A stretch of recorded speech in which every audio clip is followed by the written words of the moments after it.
आज की इस विचार गोष्ठी के अध्यक्ष देश के माने हुए कवि हरिश्चंद्र पांडे जी और आज के मुख्य अतिथि एक साहित्यकार और एक इतिहासकार हमारे मुख्य अतिथि जयंतपाल साहब प्राचीन भारत के भारतीय इतिहास संस्कृति और पुरातत्व के विशेषज्ञ हैं।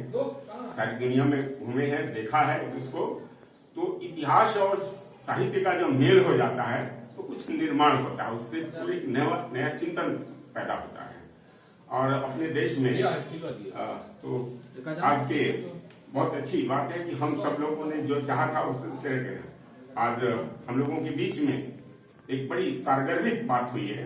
विचार गोष्ठी को संदर्भ सहित विनोद तिवारी जी ने, योगेंद्र वर्मा जी ने बहुत कायदे से इसको और रखा। कार्याध्यक्ष महोदय तो बहुत ही इस विषय की विद्वान है, किया हम लोगों को इशारा किया आपने, और मैं आपके सामने रखना चाहता हूं। देखिए, आज काफी लोगों में निराशा भी है, इसलिए देखिए विषय रखा है संत कबीर आज के संदर्भ में।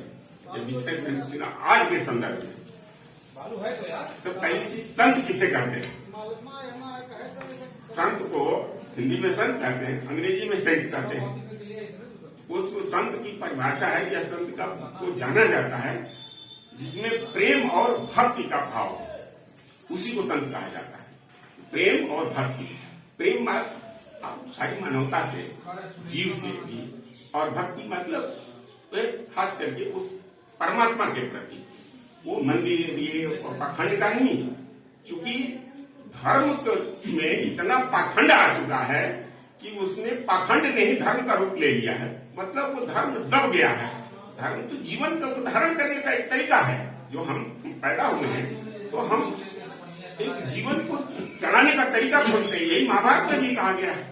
और भारत एक बहुत धर्म प्राण देश रहा है, जहां पर शुरू में बहुत सारी बातें गई। और देखिए, कबीर साहब के बारे में जितनी मतलब साधारण बातें कही गई हैं, जो पढ़े लिखे नहीं थे। साहब जो मैंने समझा है और पढ़ा है उनको जानने के लिए कि वो क्या लिखे हैं, तो मैं तो हतप्रभ हूं कि उन्होंने कितनी अच्छी जानकारी थी।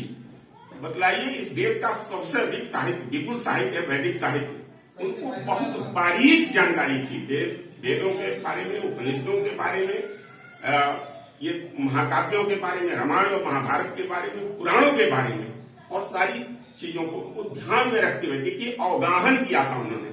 आप जब उनके साहित्य को देखेंगे, पढ़ेंगे, तो उसमें वो संदर्भ झलकते हैं। एक एक चीजें लेकर के आते हैं। वो आप जब तक भारतीय परंपरा को नहीं जानेंगे, आप समझ नहीं पाएंगे कबीर को। तो देखिए, यह कहना कि वो अपने समय में सबसे क्रांतिकारी, उनका बहुत जम के विरोध भी हुआ।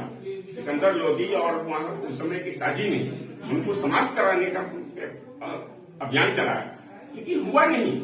ये कहा जाए, दुनिया में जो खास करके समय समय पर कुछ ऐसी विभूतियां आती हैं जो आप ये कह सकते हैं परमात्मा की देन ना, वो उसमें से कबीर थे।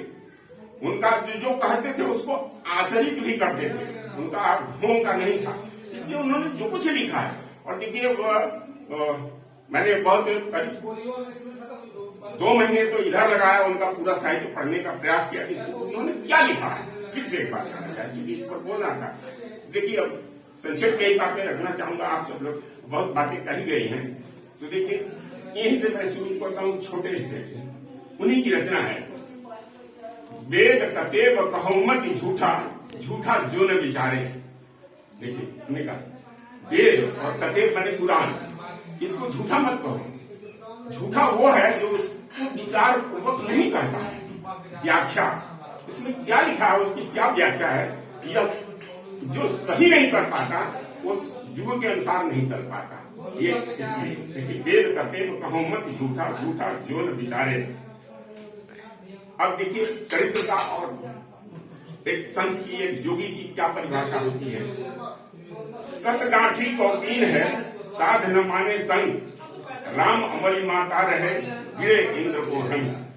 मतलब ऐसा कहे कि साधु लोग अक्सर देखे होंगे एक लंगोटी पहन करके रहते हैं, लेकिन उसको कभी किसी राजा को कोई महत्व नहीं देता। या इंद्र को देवताओं के राजा माने जाते हैं। और उसमें क्या है, राम अमली माता रहे, वह पर ब्रह्म परमेश्वर में लीन रहता है। अब गिरे इंद्र को रंग, वो इंद्र की ही परवाह नहीं करता। वो निर्गुण ब्रह्म के उपासक थे, निर्गुण ब्रह्म। यही सबसे बड़ी, सबसे महत्वपूर्ण रही है, और ये हमारी आंखों से मुझको दिखाई नहीं पड़ता। और निर्गुण के प्रति भारतवर्ष में अभी भी इतना लगाव है कि जो लोग देखना और सुनना चाहते हैं कि भाई कौन इसमें निर्गुण गायक है, सबसे अच्छे जो वही सफल होते हैं। लोक मान्यता उन्हीं को देता है जो सबसे अधिक निर्गुण गाते हैं। तो निर्गुणिया संत और निर्गुणिया की बात बहुत ज्यादा करते थे। और इधर हम लोगों के यहाँ जानबूझ करके सगुण भक्ति में माने ब्रह्म का दूसरा अवतार करके, और जो अवतार आ गया उसमें वो चूंकि देखिए पर ब्रह्म परमेश्वर को वो कभी न ब्राह्मण का की विशेषता बतला सकता है, न उसके पक्ष में लिख सकता है, न किसी के, वो तो परमेश्वर है।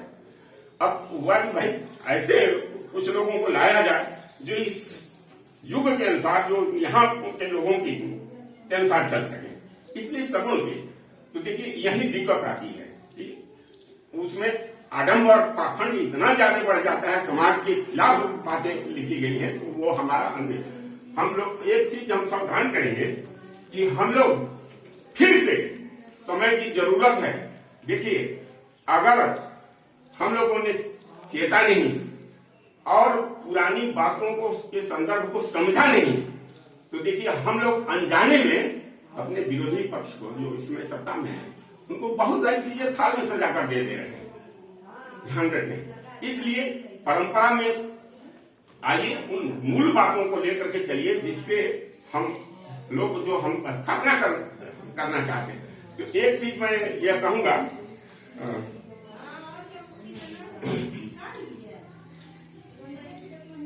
मन के हारे हार है, मन के जीते जीत, कहे कबीर हरि भाई मन ही की प्रतीक। माने मन से जो हार गया वो हार गया, और मन से जो जीता हुआ है वही बाजी जीतता है।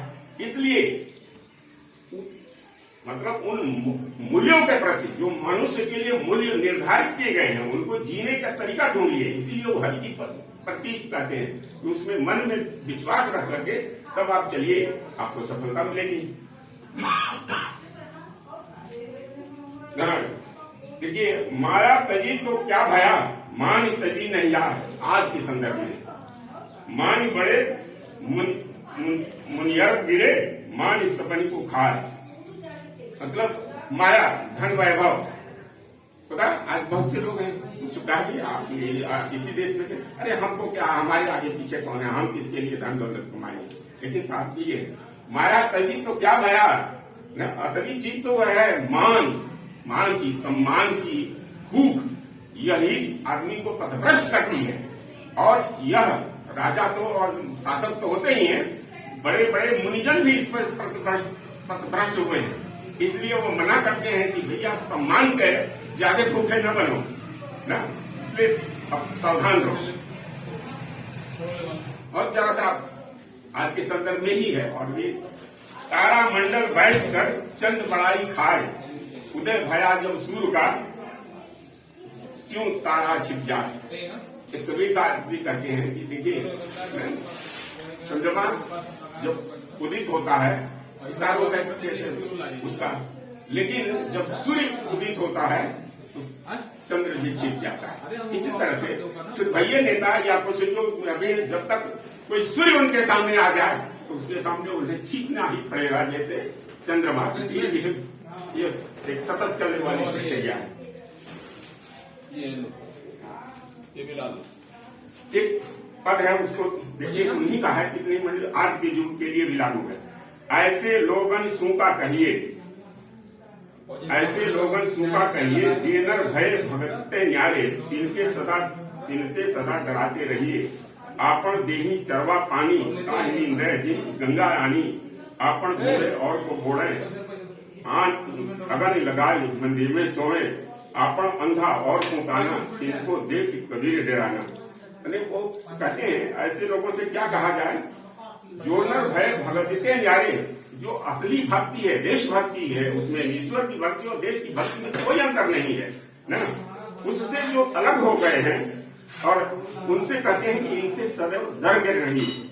जो देश की भक्ति के नाम पर कुछ अपनी वो चलाते हैं, उनसे उनके लिए ही है कि वो कहते क्या करते हैं, आपन दे ही चरवा पानी, अपने तो वो चीजों भर पानी आपको दे करके जनता को भाई पीते और जीते रहो, थोड़ा बहुत 5 किलो ना।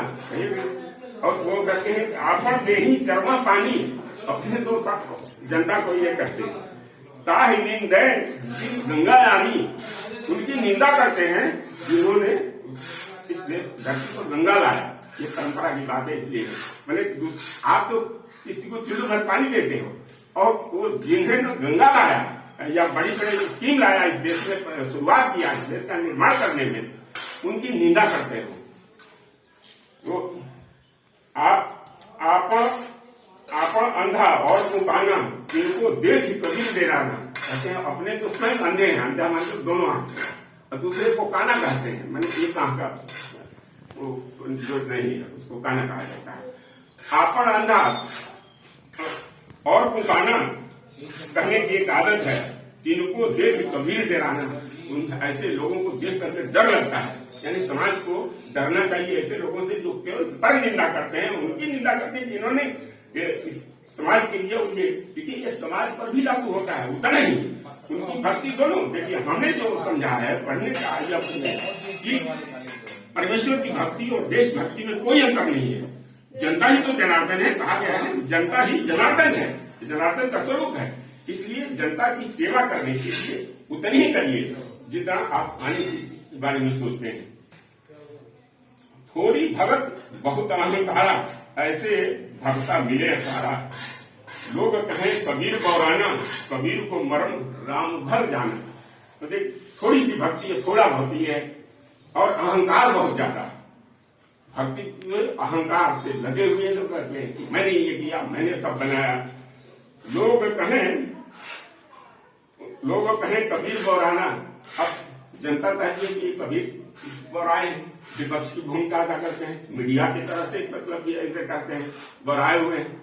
ये देखिए ये मीडिया भी कहता है, मैंने जो कुछ मीडिया में कुछ सत्ता के जो समर्थक हैं वो भी कहते हैं कबीर तो गौराए हुए हैं खाली बात से।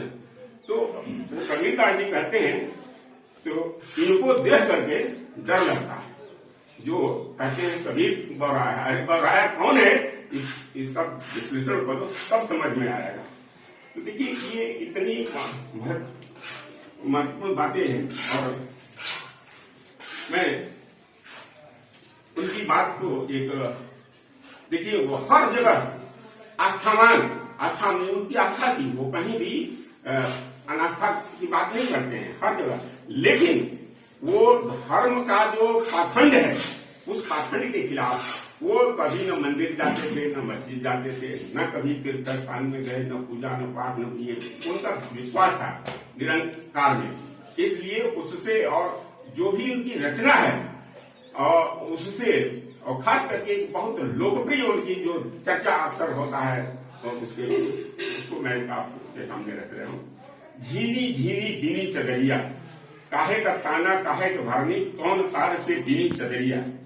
पिंगला पिंगला ताना भरनी, सुषमन तार से बनी चदरिया। 8 कमल तल चरखा ढोले, 5 तत्व गुण तीनी चदरिया। साई को सियत मास 10 लागे, ठोक ठोक के बीनी चदरिया। सो चादर सुर नरमुनि ओढ़ी के मैली तीनी चदरिया। दास कबीर जतन से ओढ़ी, जस की 10 घर बीनी चदरिया। अब देखिए ये इन्होंने जो झीनी झीनी बीनी चदरिया, मतलब बहुत इस शरीर का निर्माण कैसे हुआ। चादर देखिए वो चादर बुनते थे और वही ले जाकर स्वयं बुनते थे, ले जाकर बाजार में बेचते थे। तो उन्होंने जैसा आपने कहा कि एक चीज अपने ही श्रम वाले का ही उन्होंने उदाहरण दिया। झीनी झीनी बीनी चदरिया मैंने अब जो अधिकार होता है सामान्य, तो वो अपने गांव को खास करके उस सरकार के बारे में करता है कि चले जीवन का निर्माण कैसे किया, अब क्या क्या उसमें उन्होंने क्या किया, कौन सा पिंगला ताना भरनी, पिंगला और पिंगला दो नारियां होती हैं, ये उन्होंने बताया ये ताना और भरनी है। सुषमन तार से चदरिया मैंने सुषुम्ना नाड़ी, सुषुम्ना नाड़ी जो बीच की होती है वो से ये करता। 8 कमलगम चरखा डोले, ये अष्ट चक्र हैं जो शरीर के उसका। 5 तत्व वही जल पावर गगन सभी, गुण 3 तत्व रज कम, इसी से मनुष्य का निर्माण होता है जीवन का। उसी में साई को सियत मास 10 लागे, मैंने ईश्वर को बनाने में 10 महीना लगता है जब आदमी पैदा होता है। ठोक ठोक के बिनी चदरिया, सो चादर, देखिए यही महत्वपूर्ण लाइन, सो चादर सूर्य नरमुनि ओढ़ी मैली बिनी चदरिया, मतलब इस नर्तन को पा करके बहुत लोगों ने उसमें दाग लगाया जीवन में, सूर्य नर और मुनि इन्हें, और वह कहीं न कहीं अस्खलित हुए। लेकिन दास कबीर बड़े गर्व से कहते हैं, दास कबीर जतन से ओढ़ी, बहुत मैंने सावधानी से वो चादर ओढ़ी, यानी जीवन का निर्वाह किया बड़ी सावधानी से। जस की तस घर दीनी चदरिया, मैंने जस की तस रखा, मैंने कहीं चादर में मैंने अपने जीवन में दाग नहीं लगने दिया। यही देखिए चरित्र का सबसे बड़ा यही होता है कि उसमें जीवन में कोई दाग न हो। ऐसा पुरुष तो बड़ा मुश्किल से कभी कभी हम लोगों के बीच में आता है। और देखिए यही कारण है वो मध्यकालीन जागरण के अग्रदूत हैं, मध्यकालीन जागरण के अग्रदूत हैं। और उनका जो असर पड़ा है वो 19वीं शताब्दी में महात्मा फुले, 19वीं शताब्दी भारत के पुनर्जागरण का काल माना जाता है। तो पुनर्जागरण को जो प्रेरणा मिली, खास करके महात्मा फुले जो महाराष्ट्र के थे, वो कबीर से उनको प्रकाश मिला, उनसे रास्ता मिला, और कबीर मठों में जाकर के कबीर की रचनाओं का वो अर्थ समझते थे, और वही इसीलिए उनको महात्मा फुले को आधुनिक कबीर कहा जाता है। और कबीर साहब को 15वीं का अंतिम हुआ था, 1518 में इसका ध्यान हुआ था, मैंने 16वीं शताब्दी हो गई। लेकिन वो जो 16वीं और 15वीं शताब्दी का उनका समय था, वो 19वीं शताब्दी जब हमारे यहाँ पुनर्जागरण का सवाल उठा, और जो साहित्यकार और विचारक, सबसे अधिक विचारक आए और साहित्यकार, तो महात्मा फुले ने उनको लिया अपने प्रेरणा स्रोत के रूप में। उन्हीं की रचनाओं से उनको रास्ता मिला, और तभी वो पिछड़ों दलितों महिलाओं का आंदोलन की बात उठा सके। कबीर दास को महात्मा फुले को अपना तृतीय गुरु मानने वाले डॉक्टर भीमराव अम्बेडकर ने वो तीसरा गुरु मानते थे। देखिए आज की उनका निर्माण दिवस है, इसलिए इस संदर्भ में 3 गुरु उन्होंने माना है पूरे भारतीय परंपरा में। प्रथम गौतम बुद्ध को, जो प्राचीन भारत के थे, मध्यकालीन भारत से उन्होंने कबीर को माना, और आधुनिक काल में 19वीं शताब्दी में उन्होंने महात्मा फुले को, जो उसी महाराष्ट्र के थे, उनको अपना गुरु माना। तो कबीर दास की परंपरा से जुड़े महात्मा फुले को गुरु स्वीकार किया डॉक्टर अम्बेडकर ने, और उनका तो पूरा परिवार ही इसमें कबीर पंथी थे ही। और वो जो उनका निर्माण हुआ जिस दिन, उस दिन वो अंतिम समय में भी कबीर का भजन गा करके तब से साइन करने गए थे, और पूरा भजन गाते थे। वो भजन क्या है, वही मतलब भवसागर को पार कर जीवन अच्छी तरह से कट जाए, बेदाग और मतलब कि मुक्ति मिले। क्योंकि मोक्ष का मतलब भारत में यह जो कल्पना है मोक्ष मुक्ति, इसलिए सभी चाहते हैं कि हमको मतलब सुविधा इस संसार में जाए तो हमको मतलब पुनर्जन्म न हो, पुनः आना न पड़े, क्योंकि ये बड़ा दुखमय माना जाता है कि ये है भी संघर्षी। और ये तो देखिए यह तो बात रही। अब हम लोगों की जरूरत है आज की जो चुनौती है संदर्भ में, जब तक इस देश के पिछड़ा दलित महिलाएं, ये जो नया वर्ग है, यह सच्ची बात को सामाजिक और धार्मिक सवालों पर क्रांतिकारी विचारधारा से लैस नहीं होंगे, और आधुनिकता को समझेंगे नहीं, और जाति विहीन वर्ण विहीन समाज बनाने के रास्ते पर नहीं चलेंगे, तब तक हमारे देश का कल्याण भी नहीं होगा। और समय की जरूरत है। हम लोगों ने देखिए, हमने खुद करके एक रास्ता अपनाने का दिया है कि देखिए सारी चीजें हम लोगों को क्या करना है। हम लोगों को अब यही करना है कि इन लोगों से जो हम लोगों को प्रेरणा मिली, जो हमारे नायक हैं, हमने 3 लोगों को नायक किए, फुले, अम्बेडकर और कलाम साहब।